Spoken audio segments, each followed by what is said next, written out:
Hello everyone, good evening and welcome to our webinar on Obesity and Metabolic Syndrome, Beware, Be Aware, organized by International Association of Neuroscience.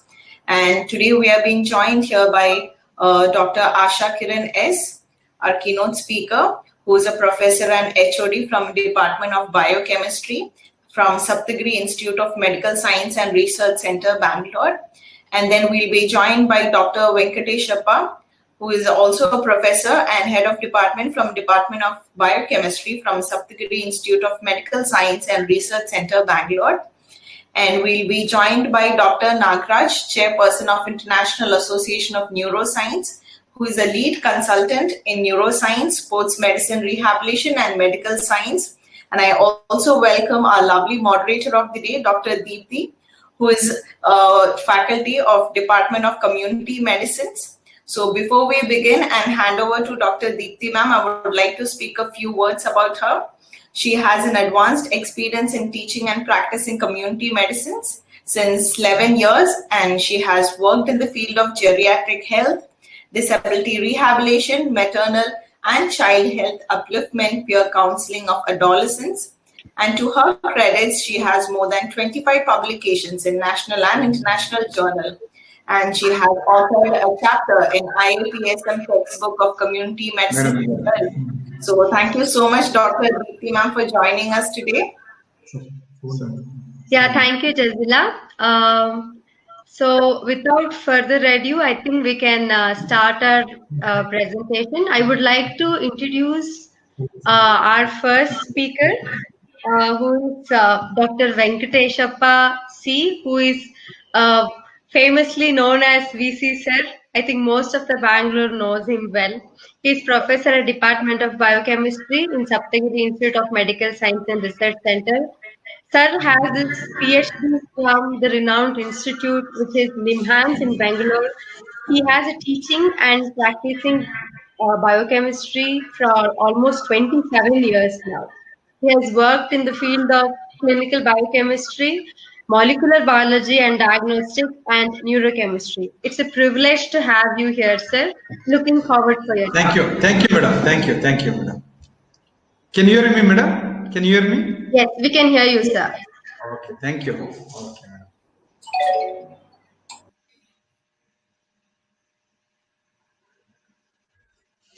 Sir, is upload. Presentation.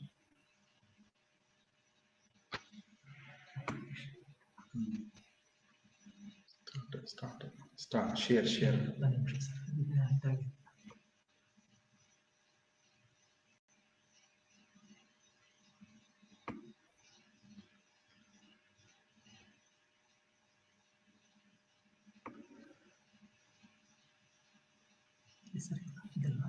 ಇಲ್ಲ spend ಮಾಡಬೇಕಾ share ಇಲ್ಲಿದೆ sir share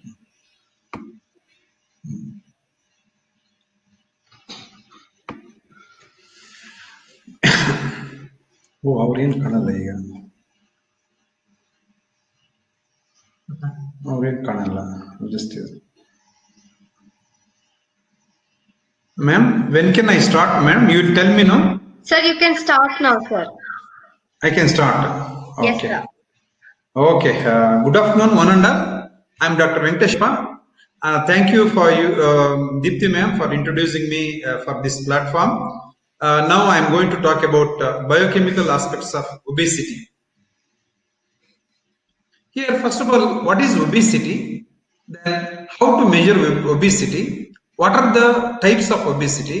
What are the biochemical aspects associated with then epidemiology of this obesity? Then how to control this obesity? Complications, health hazards that leads to, that caused by this obesity. All these we are going to learn in this talk. First of all, what is obesity? It is a disease or disorder of weight regulatory systems. Body weight. Obesity is a disorder of body weight regulatory systems characterized by an accumulation of excess body fat. Currently, obesity is epidemic. Generally, as we know abundance of food and reduced physical activity.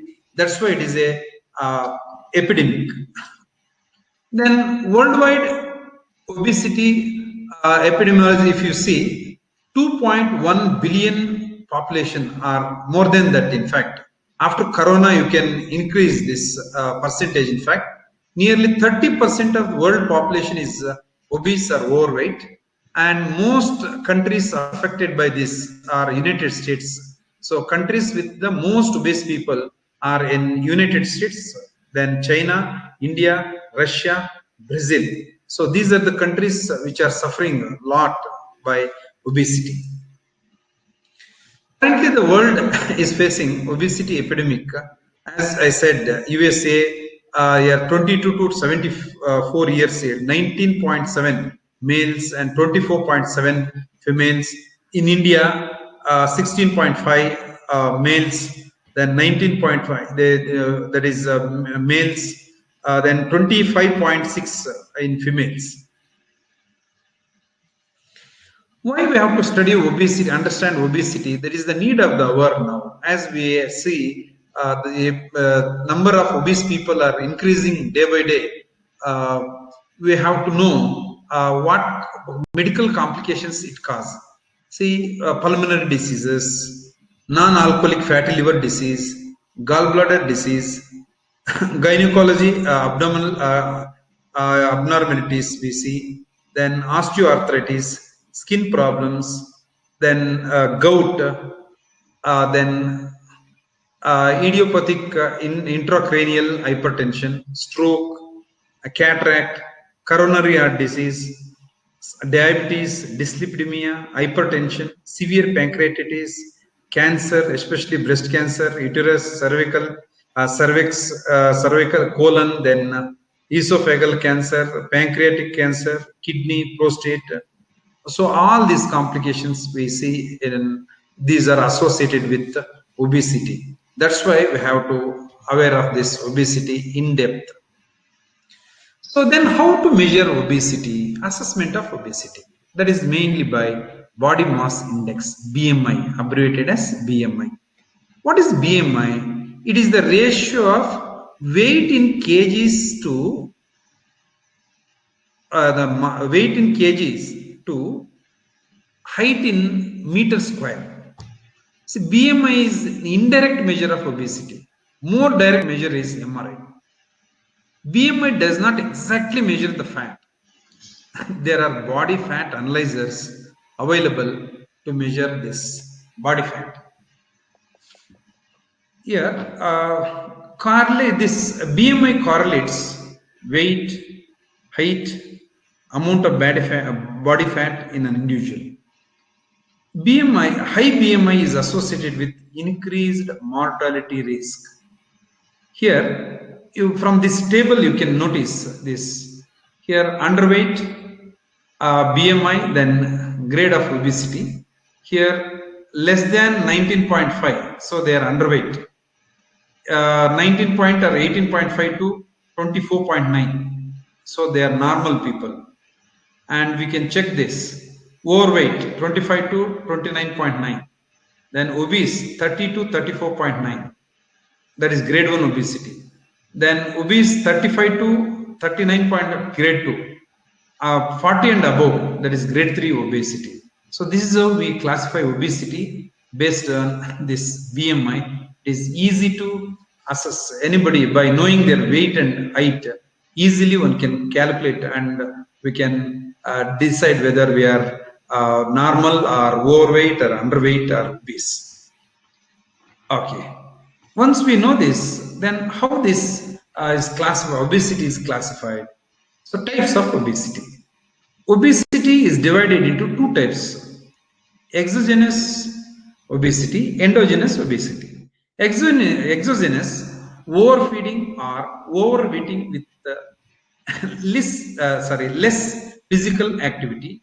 Many people overeat than calories requirement.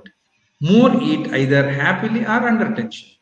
Endogenous is caused by there may be one or more endogenous factors that may cause this. Here, intracranial, then metabolic, or there are many other factors. Pathological types of obesity: hyperplastic, hypertrophic. Hyperplastic. What is this? Hyperplastic is lifelong, characterized by increase in number of adipocyte cells and increase in size of adipocyte cells. Fat distribution is peripheral and central, but when individual is exposed to weight reduction, adipose cells shrink in size, but increase in number of cells persistently remains same. Hypertrophic, that is adult onset, seen in adults after 20 years of age. It is characterized by hypertrophy of cells of adipose tissue, increase in size of the cells without increase in the number of adipose cells. That is, increase in cells only, cell size of the cell only. Long-term weight reduction response is fairly good in this type of obesity. See, based on anatomical distribution of fat, there are two types of obesity: android or apple-shaped, upper body obesity; gynoid, pear-shaped or lower body obesity. Here, android obesity or apple-shaped obesity due to excess body fat deposited in the central abdominal area, mainly present in males. Here, it is associated with the risk of hypertension, insulin resistance, diabetes, dyslipidemia, and coronary heart disease. Here, we can see this from this figure. Here, this type of fat is more dangerous because whatever being released of adipocytes is going directly to the liver by portal circulation. But that is not so here. Here in gynoid or pear-shaped obesity, fat deposited around the hips or gluteal region. So hips and thighs, mainly present in females. Associated risks are low area, small amount of visceral fat here seen. Here it is more here. And pear-shaped and lower body, that is lower body fat, body obesity, what we say, this gynoid or pear-shaped obesity. Here complications are less compared to here android. Biochemical differences in fat deposition. Size of adipocytes in abdominal fat, larger cells; gluteal fat, smaller in size. Range of turnover, very high here, abdominal fat, here not so. Response to hormones, more responsive to hormones, this abdominal fat, less responsive for gluteal fat. Release substances via portal vein to liver, release substances to circulation with no effect on the liver. Because males' adipocytes are more responsive to hormones, more metabolically active, so when they start exercising and dieting, it is much easier for them to lose weight than females, whose fat is much resistant. So this is a good news for males. In females also, there is some good news for them. In females, the release of adipocytes is to general circulation with no direct effect on the liver. So lower risks compared to males. This is also a good news for females. Then we have to know little more information about fat cells. Fat cells, that is adipocytes, triacylglycerols or triglycerides or neutral fats, what we say, are deposited in adipocytes. The cells increase in size and expand and divide. Fat cells, once gained, never lost. This is very, very important. In obesity, adipocyte increase in number and size. Reduction in weight causes adipocytes to reduce in size, not in number. So that is why gaining weight is easier after losing weight, because the number of adipocyte does not change. There is only reduction in size. Another interesting fact about this, pre-adipocytes are present throughout adult life in adipose tissue and can proliferate and differentiate into mature adipocytes according to energy balance. Now you can see from this diagram here, it is taken from Lippincott. Here see, moderate weight gain or loss in a non-obese person mainly affect the size. Here see, size. There is equilibrium between these two depending on energy levels. So here, if it is increased more than a certain level in size, then the pre-adipocyte adds to this. Then they take up that fat and they grow, become mature, this adipocyte. Then, so weight loss and their size is decreased.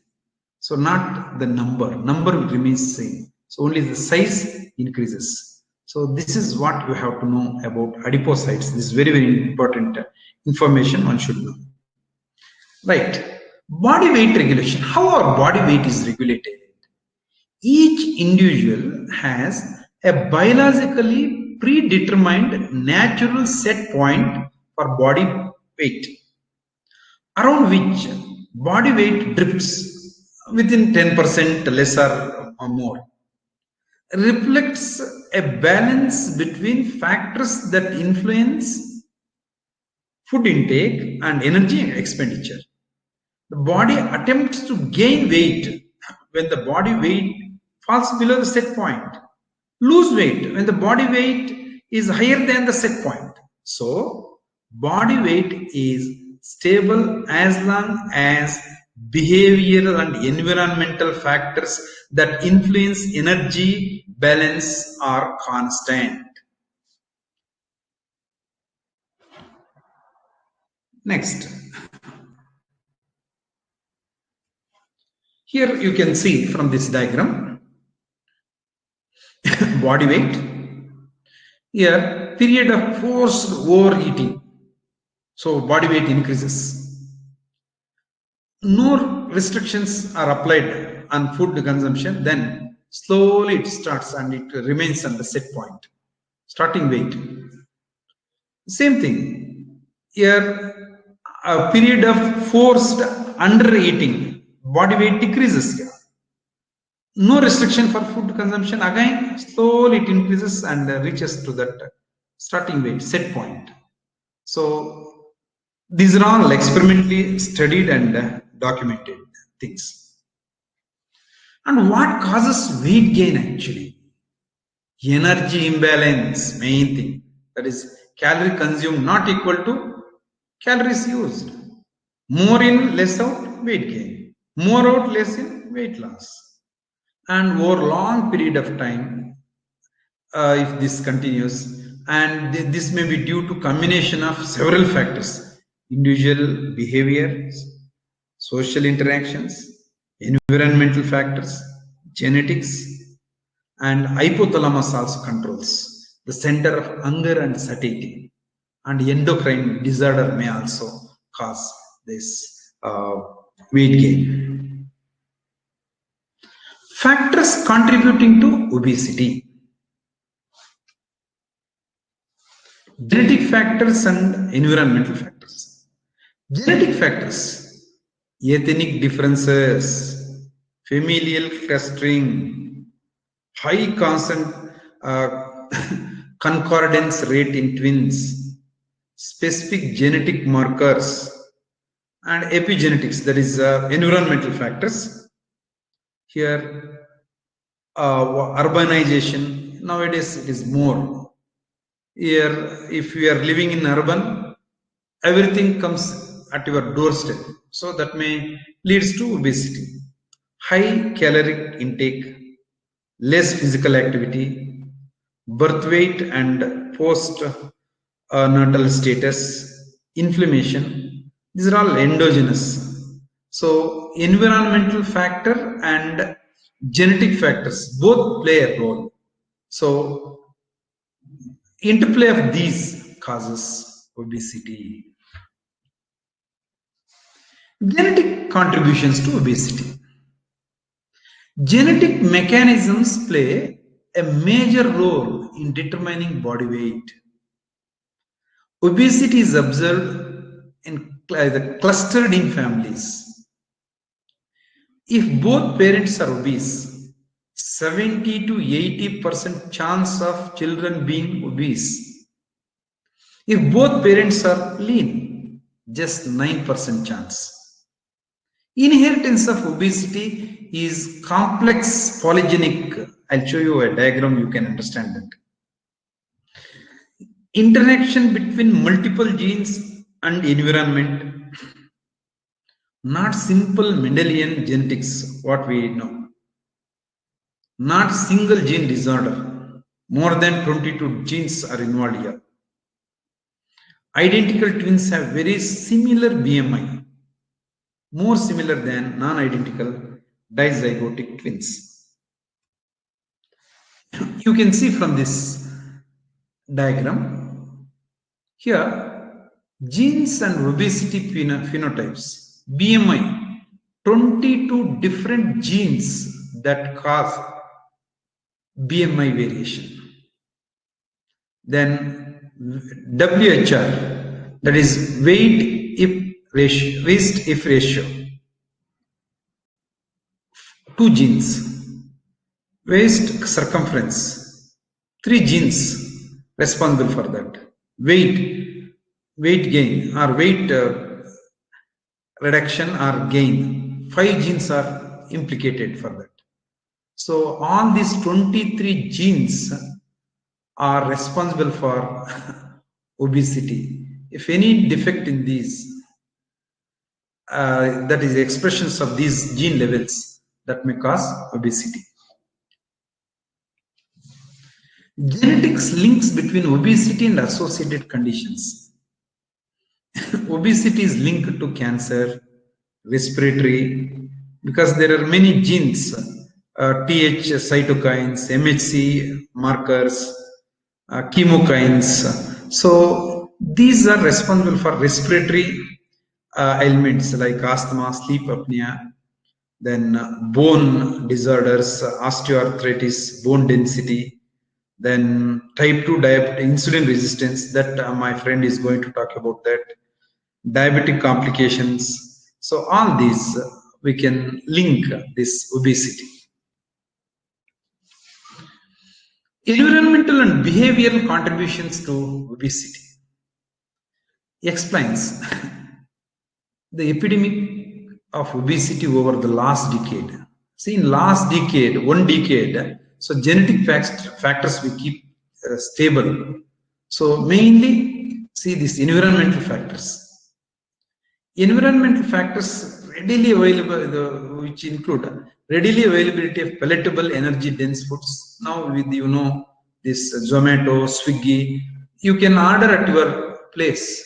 So this causes overeating, and even we don't walk for hotels these days. Of course, during this pandemic, that is good only, but in general, apart from this pandemic, so this availability of this food at our doorstep is one of the main reasons these days that leads to our sedentary lifestyle, especially just watching TV for a long time, wide dependency on cars. We don't move even for 1 kilometer, we use cars, computer using, of course, inevitable these days, energy sparing devices at home and at work, so using lift, all those, and decrease in physical activity. So all these are environmental factors. Especially, as I mentioned previously, These days, everything is at our doorstep. So we have become very lazy. And now, whatever the statistics, what I have indicated, it is more than that I can climb based on these our present day lifestyles. Eating behavior factors also, snacking, portion size, individual unique food preferences, number of people with whom one eats, all these plays a role in overeating. Gene environment interactions. See, we have all these obesity genes, more than 23 I mentioned. See, their activation depends on how we interact with environment and other that is physical activity, social status, exercise, nutrition, viruses, in utero environment, peer pressure, psychology, hormones, pollution, medical treatment, technological progress, food abundance, gut microbiota, all these in impact the expression of these obesity genes, and they may cause obesity. Any one of these or combining of these may cause obesity. So the complex interactions underlying this polygenic obesity demonstrate that genetic, social, behavioral, and environmental factors are capable of influencing the obese phenotype. So this is very, very important fact all of us should understand. Just what I mentioned in that slide, here it is given. Genetics, epigenetics, ethnicity, age, innate, inter-urine milieu, then birth weight, postnatal catch-up, growth, pregnancy, urbanization, dietary habits, physical activity, concomitant, medical illness, medications, mental stress, oxidative stress, another important point. Smoking, excessive or lack of sleep also causes obesity, and many other factors also. And one interesting factor you should know about that YY paradox. What is this? The first author, the figure you can write, you can see, has substantially more body fat than the second author. Figure that is left to you. The image is useful to reminder of this. See here, in both of them, BMI is same, 23.3, 23.3. Edgewick and these two people, what we say, 23.3, 22.3, same BMI, but see the body fat in the first person, just 9.1, here 21.2. See, the image is useful for reminder of this limitation of BMI as a measure of adiposity across populations. Even though BMI is same, body fat is different. So this is what we say YY paradox.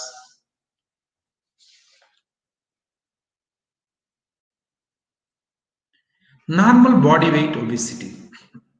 What is this? Here is, you see in the first case, normal BMI, metabolically active. Obese BMI, but metabolically active. Normal BMI, metabolically unhealthy. Obese BMI, metabolically unhealthy. See here, what even though a person is normal weight and he may be obese, you see, a metabolically obese normal weight subject is a person who has normal weight and BMI, but with high body fat percentage, especially visceral fat, that may increase the possibility of developing the metabolic syndrome, insulin resistance, depression, and hypertension, and CVD, the cardiovascular disease. What causes obesity? Pregnancy can cause obesity. Pregnancy can cause obesity. Lack of sleep, then an inactive lifestyle, work schedules. These days, many people, especially software people, their work schedule is staggered. Then lack of access to healthy foods. These days, again, we order from restaurants. Then which type of oil they use, we don't know, and in what conditions they have made, we don't know. Simply engulfing the such foods may leads to obesity. Food advertising, lack of neighborhood, that is sidewalks, safe places for recreation, all these may cause obesity. Next. Sorry. Control of appetite. How this appetite is controlled? Psychological factors, cultural factors, hormones, leptin, insulin, cortisol, metabolites, glucose, ketones, gut peptide, CCK, and the ghrelin, PYY peptide, then neural apparents, the vagal. So all these actually controls appetite. I'll go in detail about these once we talk about hormones, molecules that regulate this obesity. Molecules that influence obesity. Apparent signal reach hypothalamus, neural signals, circulating hormones, metabolites. Then hypothalamus releases apparent signals, that is peptides, that influence appetite and energy expenditure. Now you can see from this picture, adipose tissue, adipocytes produce a battery of hormones, leptin, resistin, adiponectin, many other. Then stomach releases ghrelin. See, all these leptin, CCK, norepinephrine, serotonin is from CNS, serotodopamine, then insulin, all these gives a signal to hypothalamus, then that acts. Apparent signals, what we say this, apparent signals arise from hypothalamus that influence appetite and energy expenditure. So how these, especially leptin and ghrelin, regulate this appetite and our obesity? Let us see. Hormones of adipose tissue, fat cells, as I said, adipocytes store fats, that is triglycerides, function as endocrine cells.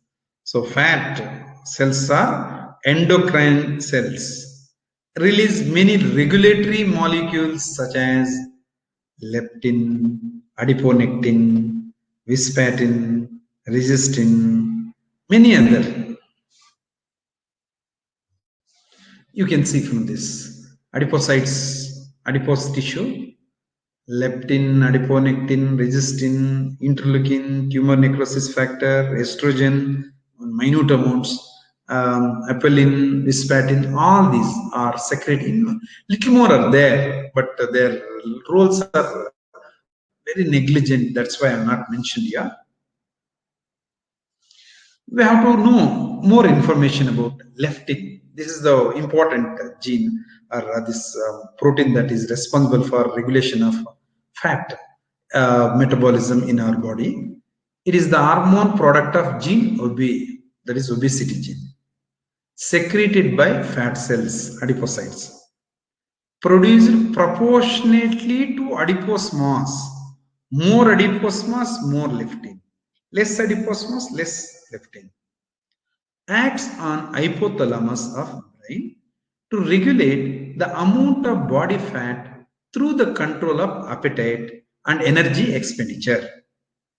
Leptin secretion is suppressed by starvation. When you are starving, so leptin levels are low. Enhanced by well-fed state.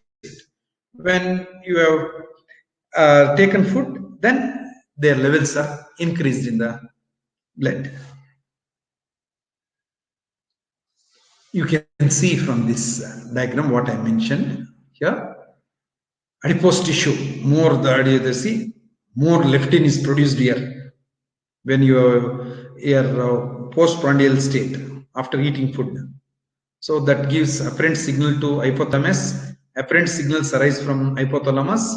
So that maintains food intake, energy expenditure at set point. So suppose starvation. In starvation, so this adipose tissue produces little leptin. So apparent signals that increase food and all this less, signal is less. So this is how it controls our food intake and energy expenditure.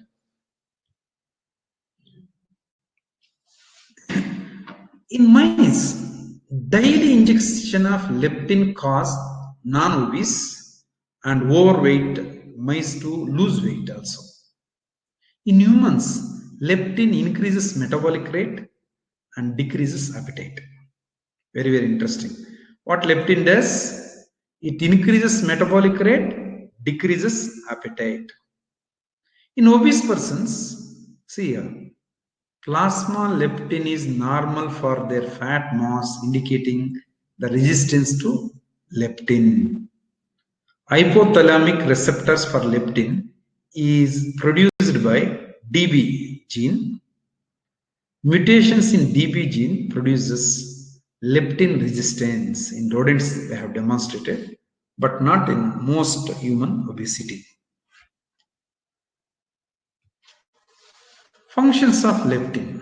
See, leptin not only it has multiple role. It increases BP, then helps regulate and synthesis thyroid hormones, decreases glucose stimulated insulin secretion, increases heart rate, regulate bone mass, regulates the menstrual cycle, then regulate appetite. That is the major function.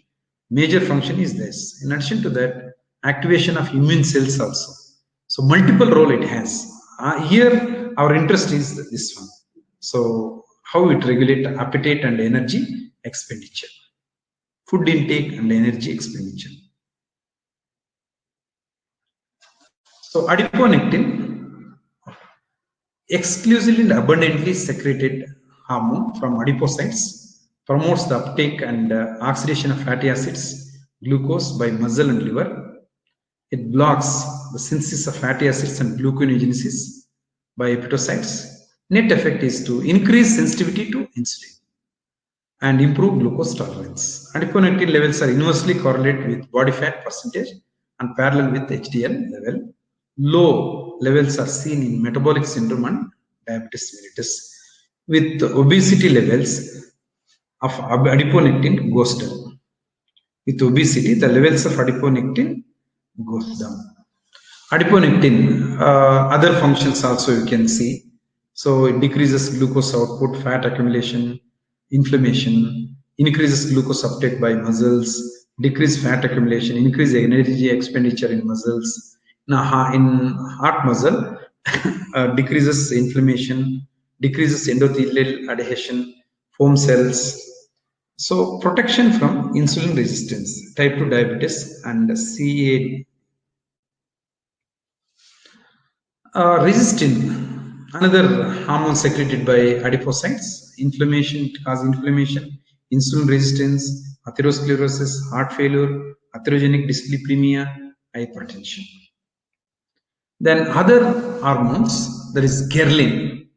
It is opposite to this leptin.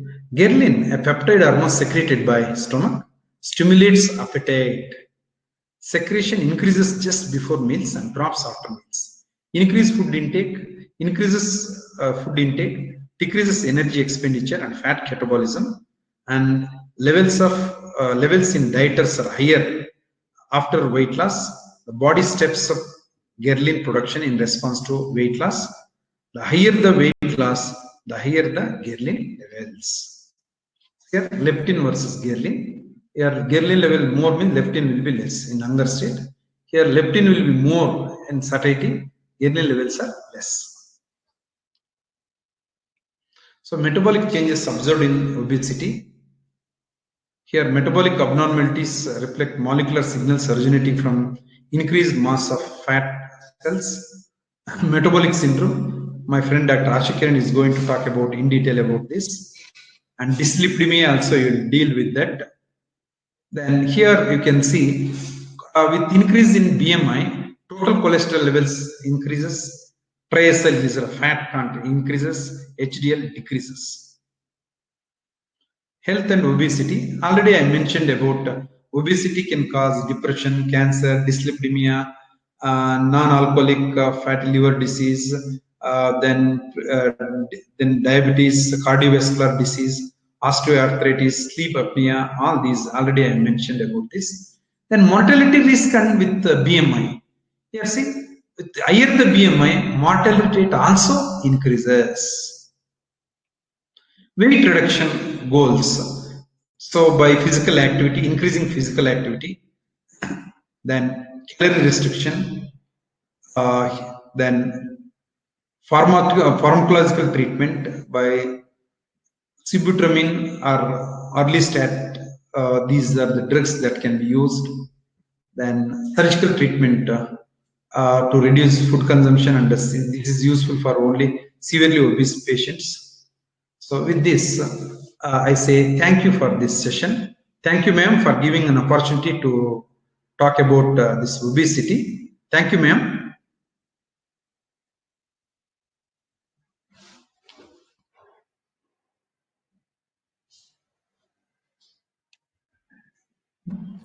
Excuse me, ma'am. I'm sorry to Any interrupt. questions? You want to talk? Any questions?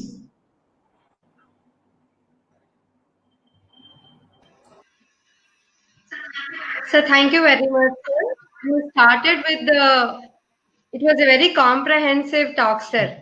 You started with the macros of obesity. You touched how it impacts a person from head to toe.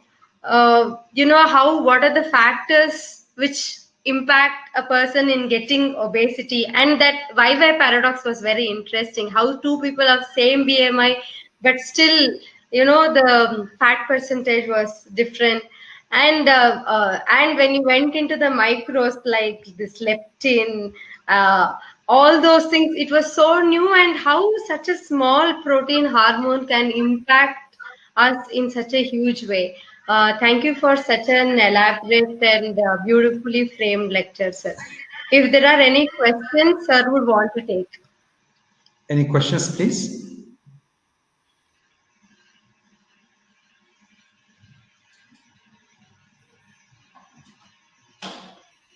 I think there are no questions, sir. Okay. So thank you very much. Thank you, ma'am. Thank you. Thank you for giving me this opportunity, ma'am. Thank you very much. Now our friend Dr. Ashakiran will continue. Thank you. Okay, ma'am. Thank you.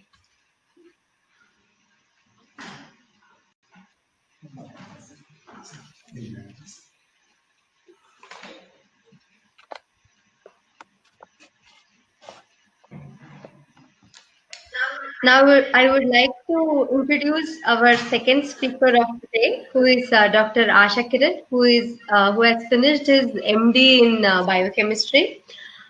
He is professor and he heads the Department of Biochemistry at Sapthagiri Institute of Medical Sciences and Research Center at Bangalore. He has finished his MBBS from Jain Medical College, Belagaum, and his MD from JSS Medical College. He's been teaching and practicing biochemistry since 19 years. His keen interest is on the field of clinical biochemistry, molecular biology and diagnostic, and medical education. Over to you, sir. Okay, thank you very much, Dr. Deepthi, for introduction. I'll just open my slides and I will start sharing.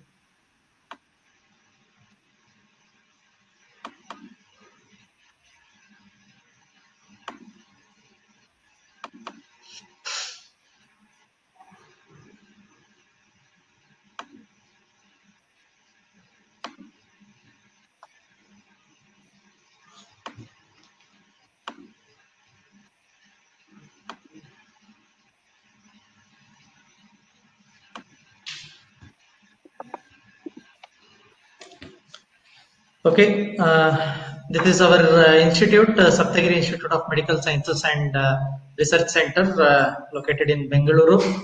And greetings from our institute. So I'll begin with this quote: "Let food be thy medicine, and medicine be thy food."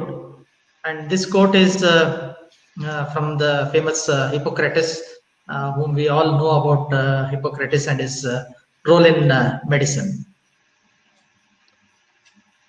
My topic is clinical assessment in metabolic syndrome, and I'll be focusing more on some of the biochemical tests which are there, because I am a biochemist, and that will help, how it will help in assessment of this condition called metabolic syndrome. To begin with, I have these 5 objectives in mind, and I'll be first taking you from past to present, how this metabolic syndrome has come into picture. Next, let us see why this metabolic syndrome has become significant. Next is there are some screening guidelines which we will look into the screening guidelines, and there are quite a lot of things which are in the box in pertaining to metabolic syndrome. So we'll try to know few of these things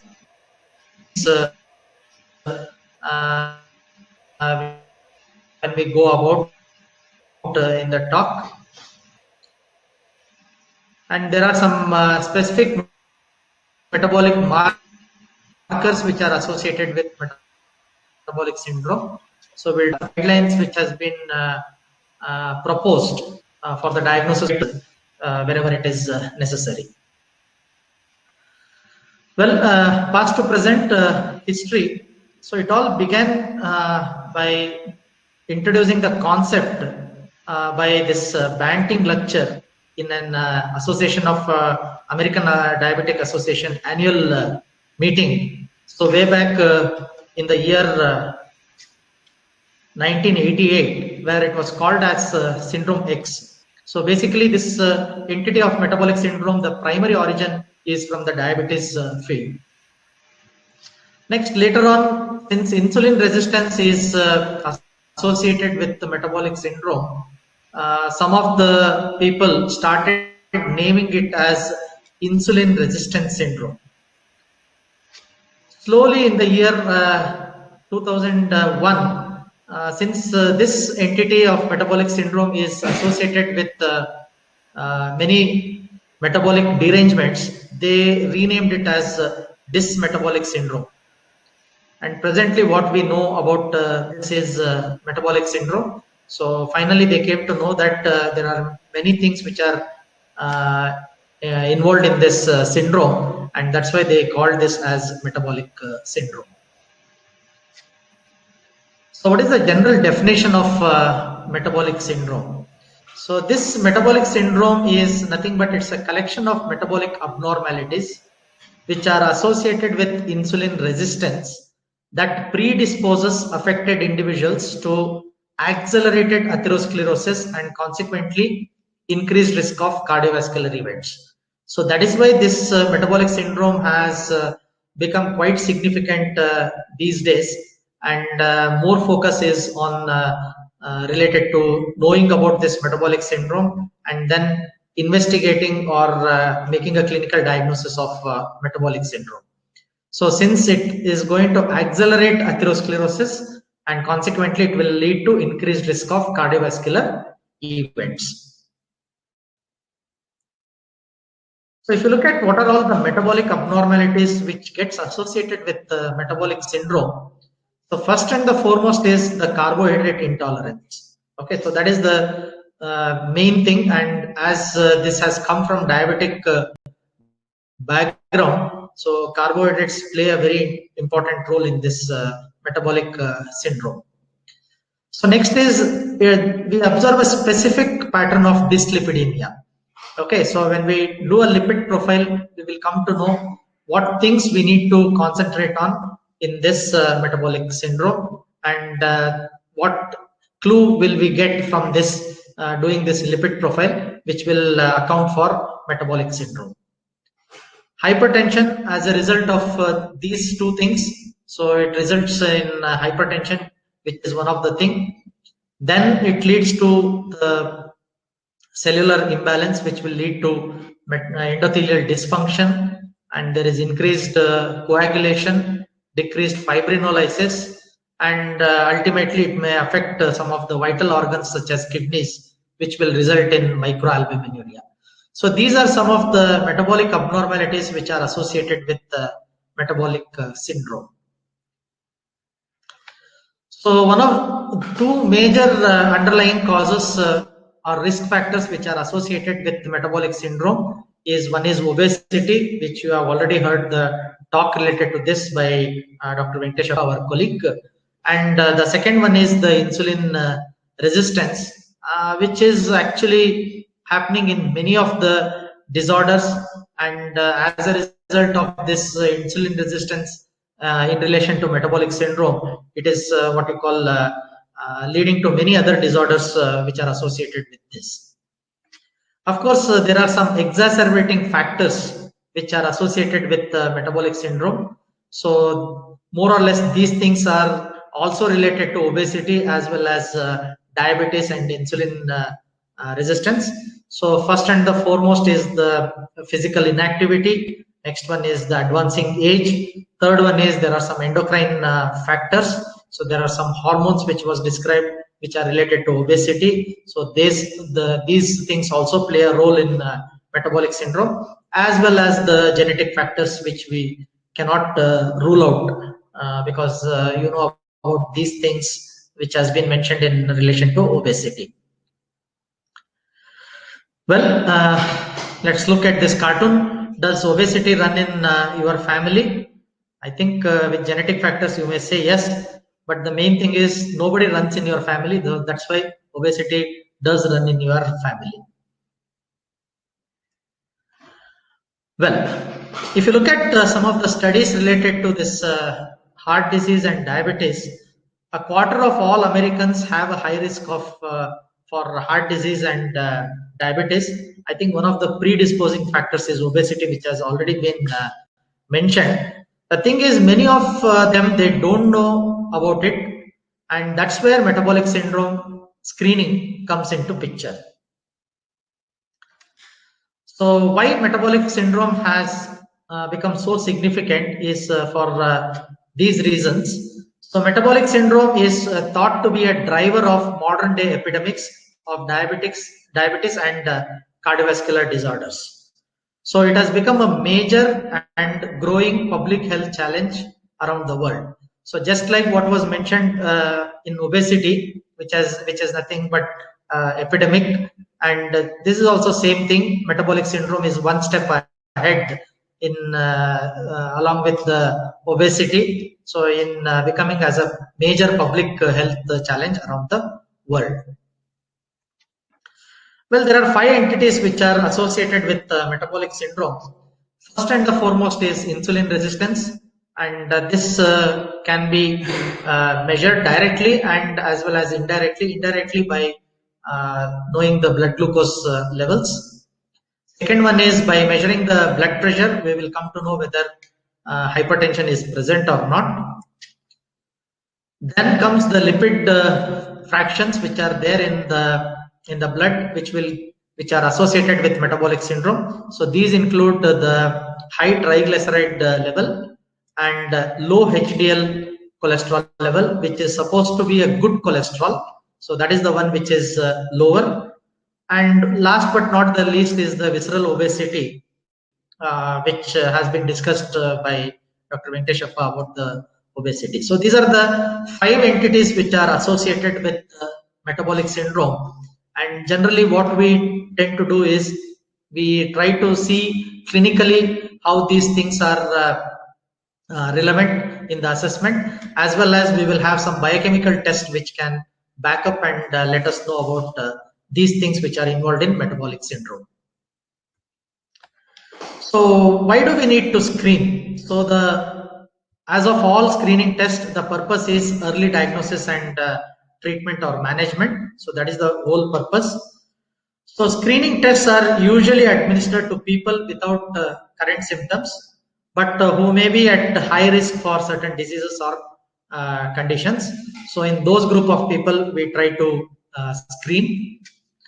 About 85% of people with the type 2 diabetes also have metabolic syndrome. So this is what is the statistics which is showing us.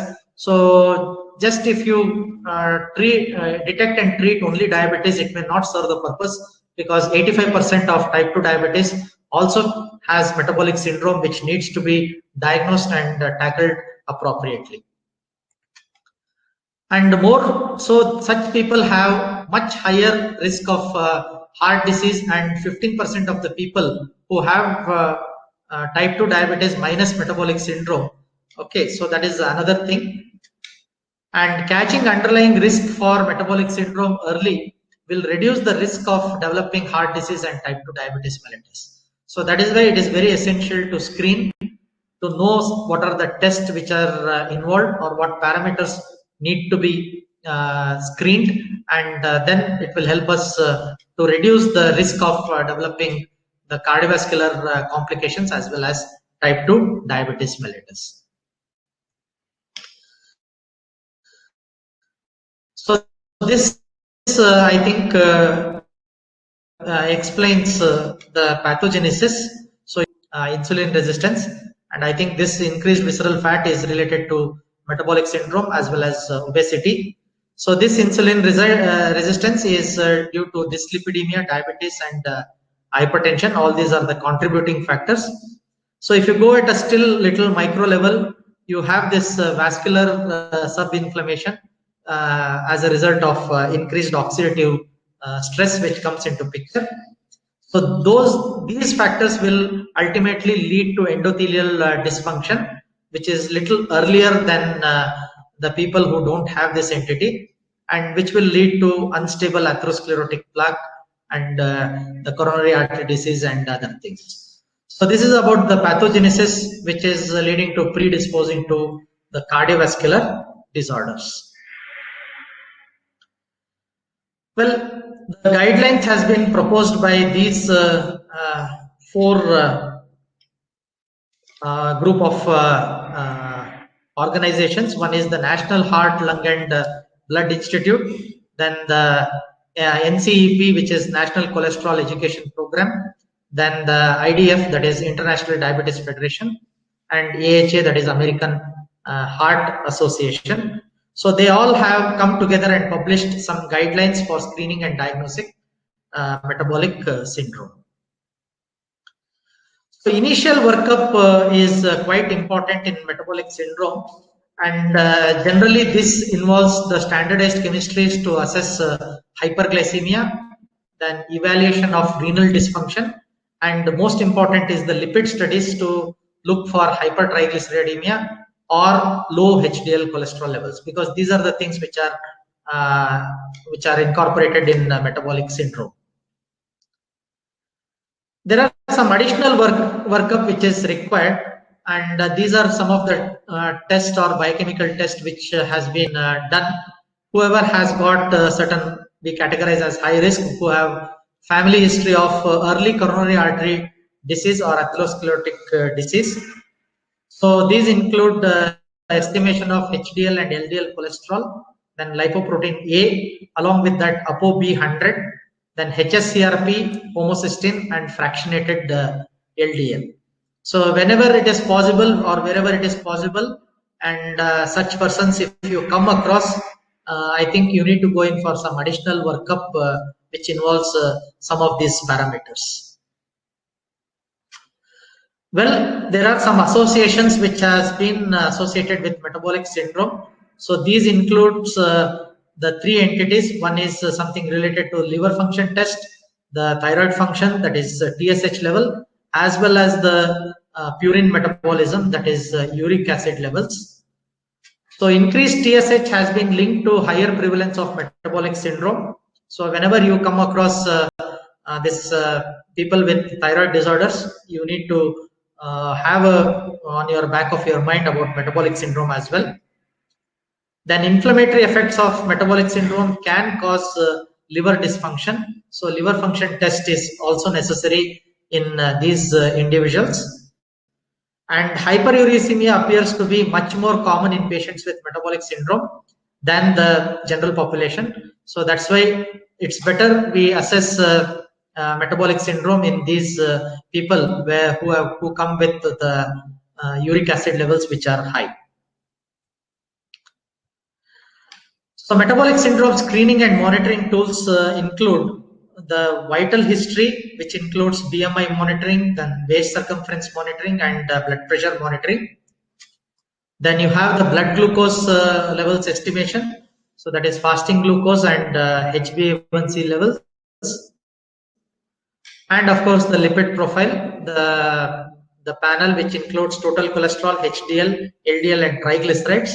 Among these, the two things what we look for is the HDL cholesterol levels and triglyceride levels. Well, vital history is important. I will not go into the details because already the previous speaker has spoken about the BMI and its relation to obesity. And I think blood pressure, many of us are having a knowledge of this, what is normal and what is hypertension. And waist circumference is another thing which can be incorporated in vital history, which has got relation with the metabolic syndrome. So females less than, it should be less than 35, and males less than 40 inches is what is recommended or what is desirable. So blood glucose and lipid panel. So here what is very important is about the detecting the pre-diabetic stage, where fasting glucose level is between 100 to 125 milligram per deciliter. So that is very, very important. And of course, HbA1c, if it should be less than 6.1, and if it is more than that, we call it as diabetic state. Lipid profile, yeah, desirable is increased in HDL level above 40, and triglyceride level, it should be less than 150 milligram per deciliter, and risk of hyperlipidemia is seen at 40, and triglyceride level is more than 150.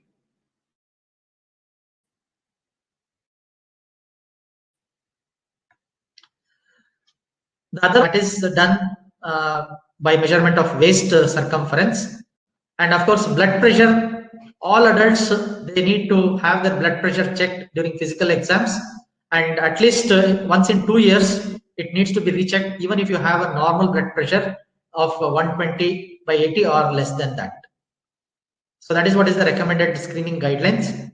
Yeah, lipid profile, every adult over 20 years should be tested for lipid profile, and those who don't have those are at high risk for coronary artery disease, you need to check every year. Otherwise, in other people, you can check it once in 2 to 5 years. So that is what is the recommendations.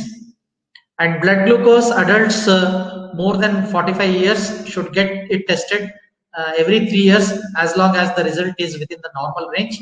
And if the person is found to be pre-diabetic in screening, then they need to be tested every year. So that is what is recommended. So some of the add-on tools for metabolic syndrome include, one is measurement of insulin resistance. So there are some direct methods and there are some indirect methods for knowing about insulin resistance and hyperemia. And I'm not going into the detail of that. Some of the basic parameters or vital parameters which has been told earlier. The other one is adding C-reactive protein is also going to help in knowing about or improving the prediction of the cardiovascular diseases. So in addition, we have got this ratio which is going to tell us about the that is the triglyceride to HDL cholesterol ratio, which is going to tell about the metabolic significance. And additional test as apolipoprotein B, because this is an additional lipoprotein which has been tested, which is known to differentiate between metabolic syndrome and dyslipidemia and the normal dyslipidemia.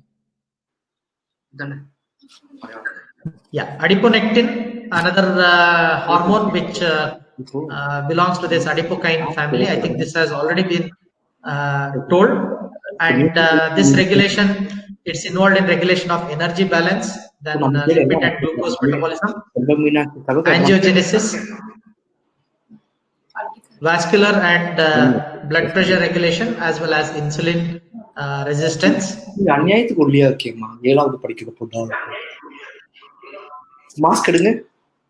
Some of the adjunct biochemical markers include measurement of HS-CRP and homocysteine levels.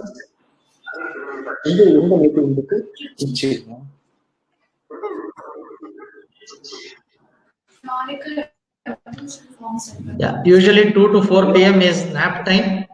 And how this sleep is involved with this metabolic syndrome, I think we will see that one. So sleep-related breathing disorders has become increasingly relevant and novel risk factors for metabolic syndrome.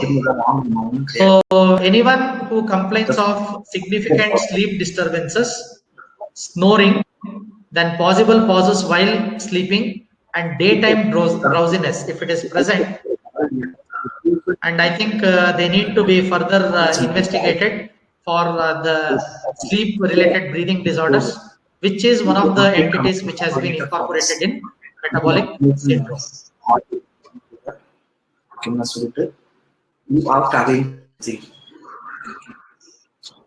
Excuse me, I'm having some noise which is coming.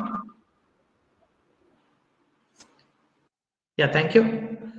So World Health Organization criteria as per 1999 has given some thoughts about the diabetes mellitus, impaired glucose tolerance, then impaired fasting glucose or insulin resistance, and 2 of the following criteria which it needs to meet. Okay, in this, microalbuminuria is one of the entities which has been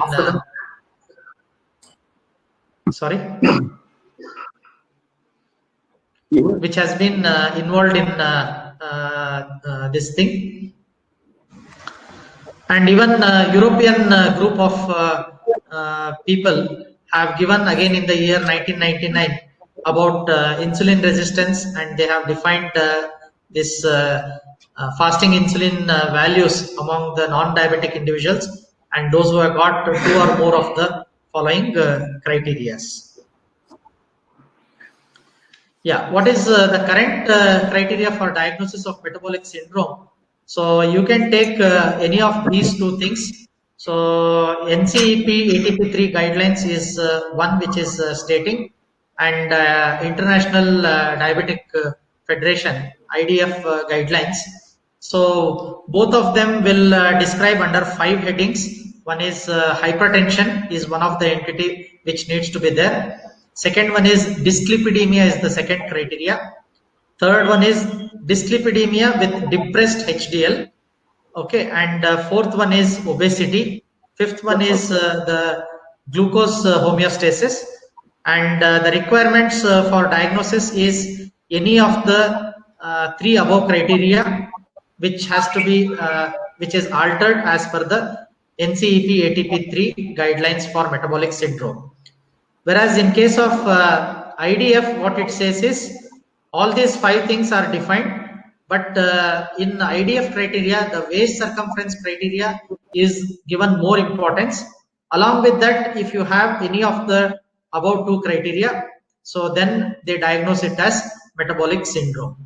So many of the clinicians, I think they follow this NCEP ATP3 guidelines for diagnosing metabolic syndrome. And some of the countries, I think they follow IDF guidelines as well. So what can be done is you can have a chart something like this where we call it as the metabolic syndrome screening tool, and all these individuals who are at high risk, you can have the baseline parameters first measured and kept as one of the entities, and then subsequently after the intervention of diet or exercise or both, along with maybe some medications or medical interventions, you can do a follow-up of these parameters, how it is responding. So that will help us to know whether this metabolic syndrome is under control or not. So what are the 5 things what needs to be kept in mind with relation to metabolic syndrome is high blood pressure level. So blood pressure monitoring is quite important. Second one is in among the lipids, the high triglycerides, if it is seen. Then raised glucose levels, okay, with relation to glucose homeostasis. Then low HDL cholesterol level, so that is in the lipid parameters, and above average waist circumference, or you can also consider it as body mass index, BMI. So these are the things which needs to be kept. So whenever we come across these entities, even if they have the underlying disorders such as hypertension and its complications, or the diabetes with some complications, you need to screen properly for the metabolic syndrome with all this set of parameters, biochemical parameters, as well as some of the clinical signs and symptoms, and then you need to treat the cause accordingly so that you can treat this metabolic syndrome entity as a whole rather than isolating and treating only hypertension or diabetes mellitus. So some of the bad habits which I link with the previous speaker, which will lead to obesity, is one is eating too much of sweets, and I think nowadays children are more fond of eating junk food. Why children, even adults also. Then rest at home by playing games in mobile or in television sets, and some of the unhealthy drinks, what we call the aerated waters, or waters which or this drinks which contain refined sugars. So these need to be avoided, and that is going to keep metabolic syndrome at bay. And so this is what is we know about the heart disease, metabolic syndrome related to heart disease, the lipid problems it causes, hypertension and type 2 diabetes. And slowly, if these things are not screened and looked for and treated, it may lead to the other 4 entities which has been highlighted below. So that is dementia, then it may predispose to certain amount of cancer, then insulin resistance related to polycystic ovarian syndrome, as well as the non-alcoholic fatty liver diseases. So with this, I come to the end of the talk. So any questions related to this, I'm happy to take up. And thank you for your patient listening. And you can feel free to write on my email ID, ashes27@rediffmail.com.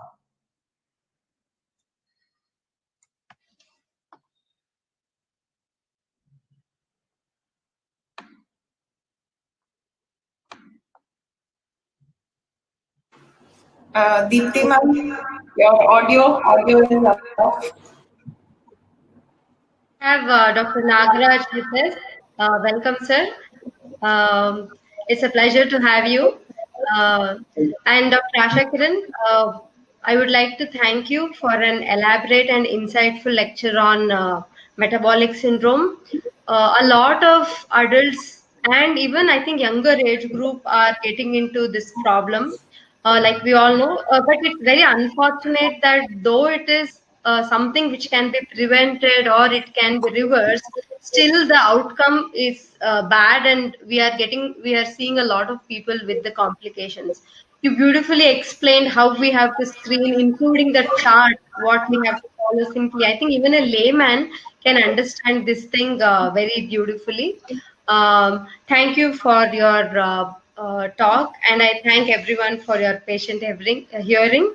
And my special thanks to Dr. Nagaraj for organizing this session and giving us an opportunity to be a moderator. Okay, thank you very much.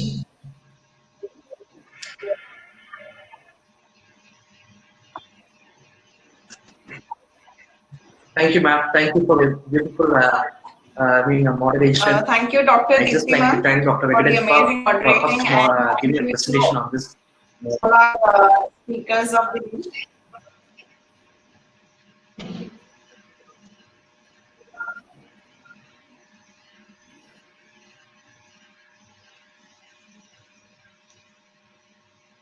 I think people have left. We'll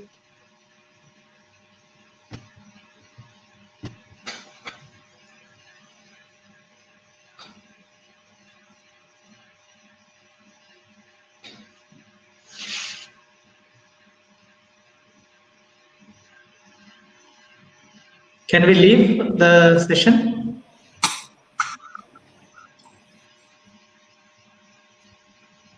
one second.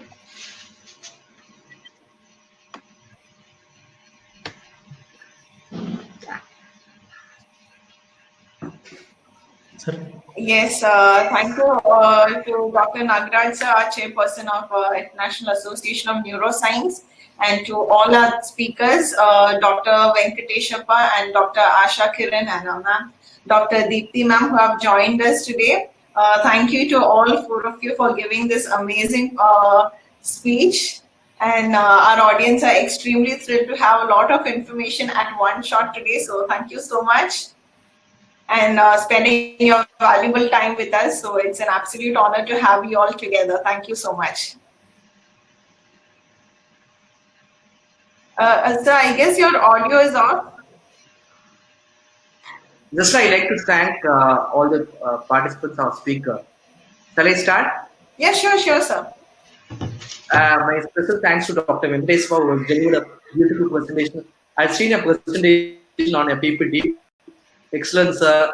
And I'm just sorry for my delay, my present here. So my beautiful congratulations, best wishes to you, sir. And I'd like to thank you a lot for my core of my art. And I'd also like to thank Dr. Ashakiran. I was listening. He was beautifully explaining very calmly, very sweetly. You, as Dr. Deepthi said, even a layman can understand his lecture. Very beautiful, sir. Thanks once again for my bottom of my heart. And I like to thank Dr. Deepthi. I mean, you always got the show. Again, you made it so. We are not new to our IAN board. Again, this time your scene is different. You made a moderate. You are a moderator here. You did a wonderful moderation. You just did a beautiful justification to your whole map. Thanks a lot again for my core of my level. And I like to thank Dasila because at the last minute she was coordinating these efforts and made some beautiful registrations also with the team, Dr. Ms. Anupriya and everyone. Thanks, Dasila, for a beautiful coordination for this excellent presentation. And we need you to be there for our future webinars also. It's my request here in this platform. In this webinar itself, I make a request. Again, thanks to all the participants. Thanks to Dr. Ashakiran, Dr. Venkateshappa, Dr. Deepthi, everyone. Thank you, sir. Thank you, Jayasila. Yeah. Bye. Thank you all once again. And good evening and have a nice day. Bye-bye. You too. Bye. Yeah. Bye. Bye.